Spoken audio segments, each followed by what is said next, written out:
This is Mackie, and we're back with another episode of the Hidden Threads podcast, and we're here with Samantha McNamara. Hi. She has her Mississippi State Bulldog shirt on. I do, Hell State. So you got your bachelor Yes. from Mississippi State, and you got your master's from University of West Alabama. West Alabama. Okay.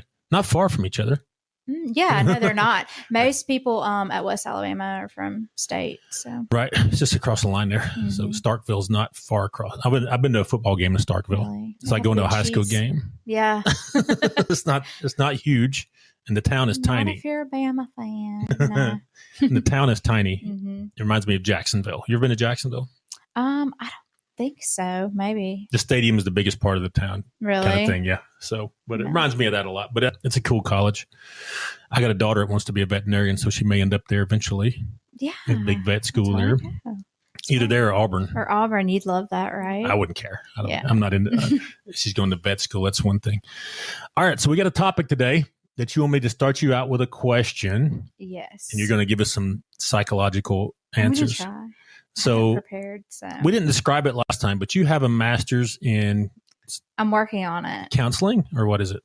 I'm in my internship stage of my master's of clinical mental health counseling. Clinical mental health counseling. So you have some insight into some of these things. You studied them, right, at the academic level, and you've seen them in person, right, doing your clinicals.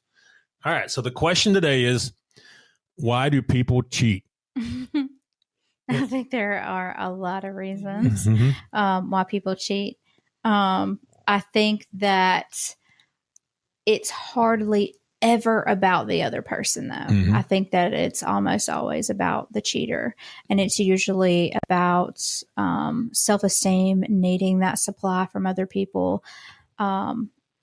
You see people who cheat on celebrities. I mean, we're talking about the most beautiful people in the world, the most successful people in the world. Money everywhere. Oh, speaking of the Coldplay concert that everybody's seen. Right. Did you see his wife? Do you know what I mean? So here's the tea on the street. You ready? Yes. That his first wife, he cheated on her with his current wife.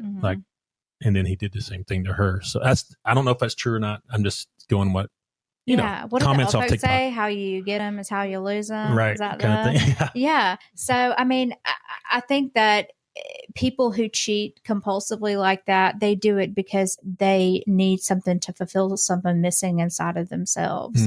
And it doesn't matter the quality of the other person, because whenever people are cheated on, they typically resort to, what did I do? Why wasn't I enough? When in reality, nothing would be enough. Right. Yeah. Okay. So I think there's different reasons for men and women as well. Do you ever see that? I do. Men have more of a physical thing. Yeah, right? for sure. And women, it's more of an emotional draw, right? Yeah. Some of the cases we've got where the man is being cheated on, right? He's our client, right? I mean, once they know that it's happening, they just want to get evidence to protect their cash. Yes. Right. Or the house or whatever. They're just like, it's all business. They're like, yeah, let's go get some evidence and see what's, let's go get this over with. Where the women are having meltdowns to me, like I'm the counselor, right? Therapist, yeah.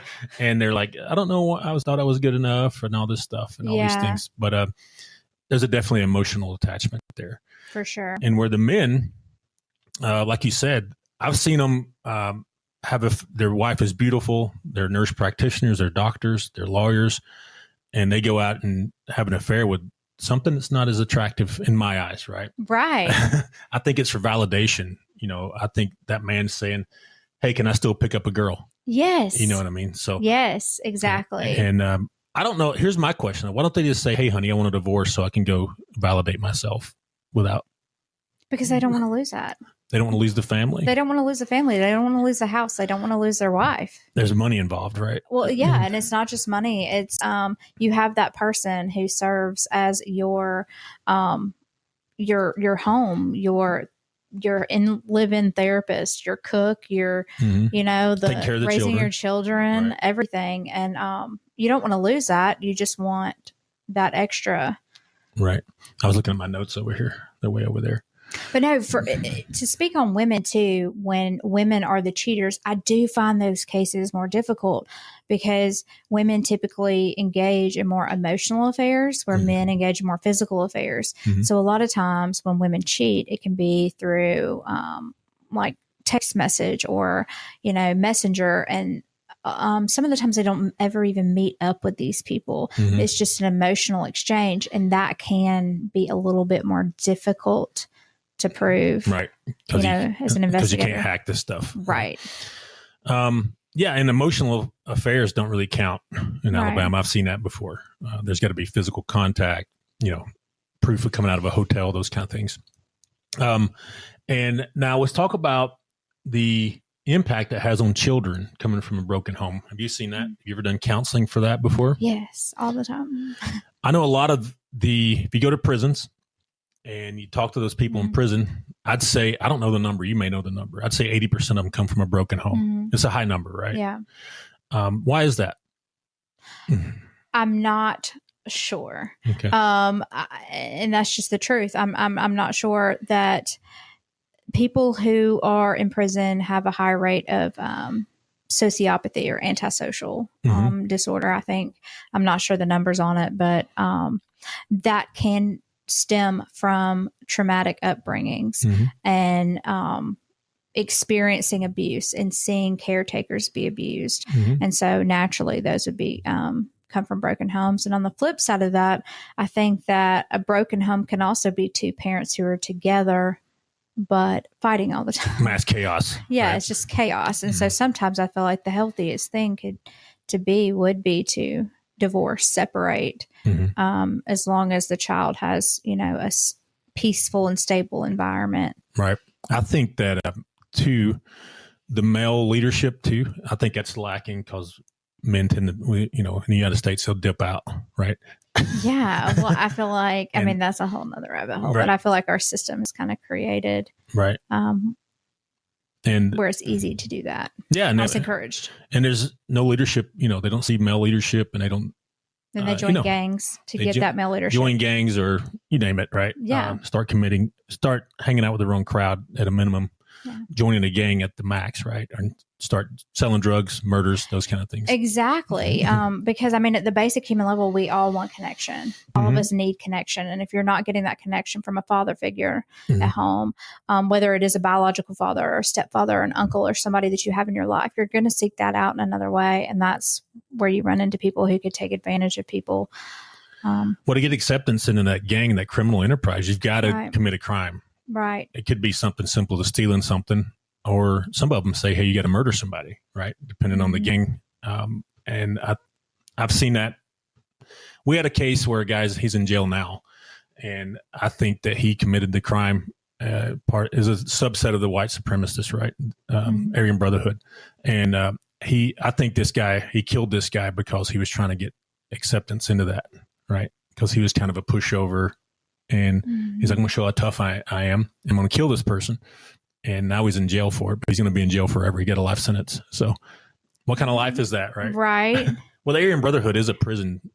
It's managed from prison. So well, I guess he has we went from divorce to Aryan Brotherhood. Yeah, right. Well, I guess he has that connection though. Yeah. But yeah, I think that as far as cheating goes, a lot of people will stay in situations that aren't healthy because they're afraid of that. Right. If I leave, what if my kid gets on drugs and then joins a gang and then is in prison and then the Aryan Brotherhood? It's our fault. Yeah. And then it's going to be my fault because I didn't stay. And that goes both ways for men and women. And I think that men can stay too, because I think that men can be a little more fearful of losing custody, because as much as the courts say that they don't prefer women over men, I think that we all know that the court system still does prefer. Oh, that's what we see. Yeah.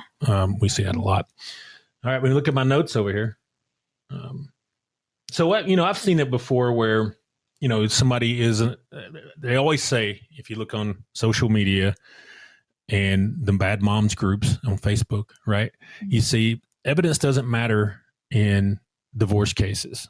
All right. They say it's a 50-50 state, which is bad information, by the way, because you can choose to have a non-contested or you can choose a fault divorce, right? And depending on how much money you got and how much time you want to spend on this, you can choose a fault divorce. Now you got to prove it. You got to prove that there's abuse. You got to prove that there's adultery, whatever you're claiming. And abandonment's easy because they're not there, right? Or they're in prison. You can do that. But with adultery and abuse, you got to prove it. And I think some people don't want to go through that. They're just like, I just want to get this over with and get on with my life. What do you think?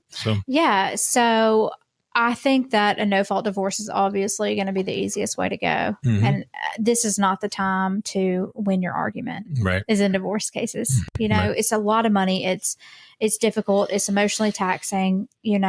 We understand that you've been done wrong. There's a fly in here that's killing me. So. Also, you can, if you're looking at alimony, things of that nature, then proving a fault divorce can be the way to go. If you're willing to put in the time and effort to do that. But if you have somebody that's going to be agreeable, then who cares if it's a fault or a no fault? Yeah. I've seen them go through to say, hey, no fault divorce. And then later they try to get evidence for a custody modification. We see that a lot. Yeah. And you can switch it up. You can file a no fault and then switch it up to a fault base. Another thing I've seen, again, not an attorney. So yeah, we're not attorneys. Don't take this. We're just going off observation. Right. And from observation, what we've seen working with attorneys is that sometimes people will be, say, cheated on and they want to file a fault-based divorce for infidelity or for abuse, but they've gone back to the home after the abuse has happened, after the infidelity has happened knowingly, and tried to reconcile. And then I've seen where some courts have said, no, you consented to it because you went back. And so I think that that's something that prevents a lot of people from that, because they don't leave right then and there. Right. All right. It can have an impact on the division of assets too, especially if you go for a fault divorce. We've seen that a lot. And this is typically your high income, high asset level divorces. It's not Jimmy and Sally with the bass boat and a double wide. Exactly. These people are fighting over millions of dollars, multiple homes, across different places. And typically what I've seen is the person that's committing adultery, they'll lie about it.